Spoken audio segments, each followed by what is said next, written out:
Alors, qu'est-ce que c'est le matérialisme dialectique? Précisons tout d'abord que Marx n'a jamais utilisé le terme de matérialisme dialectique, même s'il est considéré comme étant la personne qui a développé l'idée.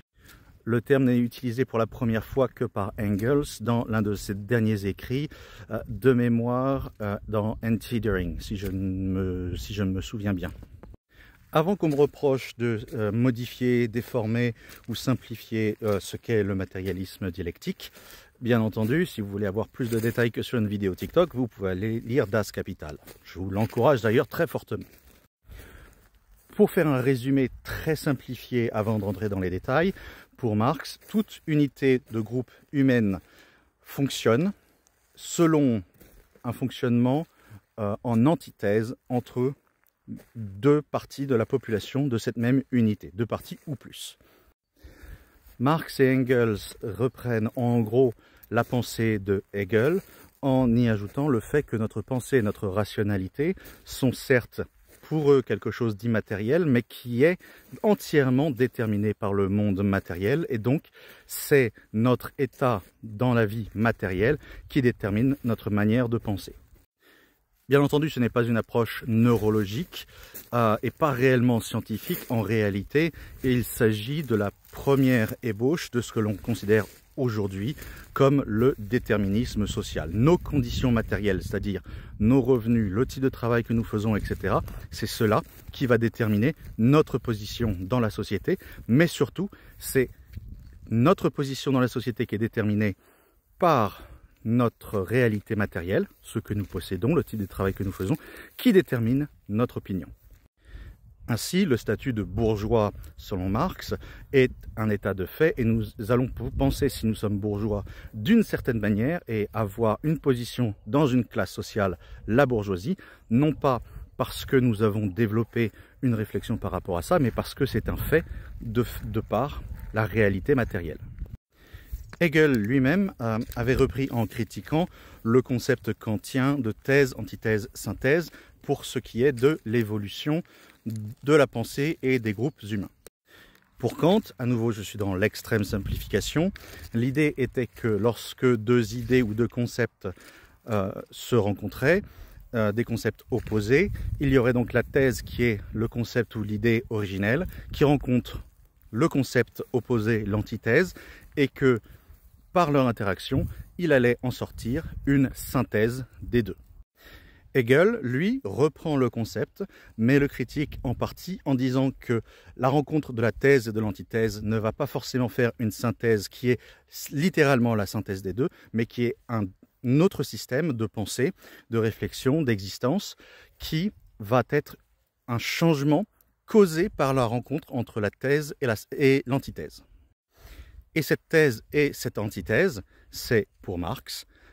justement l'expression des deux classes opposées de chaque système de production au sein d'une unité de groupe humain. La thèse et l'antithèse sont en conflit et de là va en sortir une synthèse qui n'est pas nécessairement l'addition de la thèse et de l'antithèse. Et ce conflit est ce qui, pour Marx, crée l'histoire. C'est-à-dire qu'il va y avoir dans un premier temps le conflit thèse-antithèse entre le propriétaire d'esclaves et l'esclave, puis le système de l'esclavage s'effondre et on arrive à un autre système qui n'est pas littéralement la synthèse de cette opposition, mais avec une nouvelle opposition productive, le seigneur face au serf, en conflit, jusqu'à ce que le système s'effondre, pour arriver à un nouveau système qui est pour lui le capitalisme, dans lequel il y a l'opposition entre la bourgeoisie et le prolétariat. C'est ainsi que, pour Marx, l'histoire n'est qu'une succession de conflits et qu'il y aura en quelque sorte la fin de l'histoire, non pas la fin du mouvement ou la fin de la réalité de l'existence humaine, mais la fin de l'histoire telle que nous l'avons connue, lorsque nous arriverons à la synthèse du capitalisme, c'est-à-dire qu'il y aura une résolution du conflit, parce que pour lui, la synthèse du capitalisme, ce sera avec l'effondrement du système capitaliste par l'effondrement de la bourgeoisie,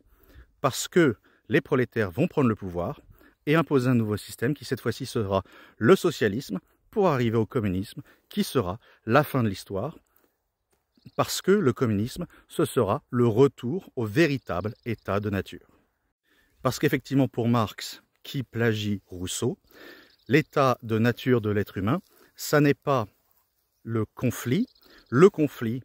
entre les humains dans toutes les sociétés humaines a été causé par deux choses, l'invention de la monnaie et l'invention de la civilisation, qui ont fait que les rapports sont marchands plutôt que d'être des rapports animaux. Bien entendu, ceci ne s'est absolument pas passé. Simplement quelques années après le décès de Marx, nous étions déjà arrivés avec le phénomène de moyennisation de la société que les marxistes et les successeurs des marxistes ont cherché à expliquer depuis le décès de Marx et l'apparition de la moyennisation et l'apparition de la classe moyenne. Des gens comme Proudhon, Bourdieu et bien d'autres, jusqu'aujourd'hui au XIXe siècle,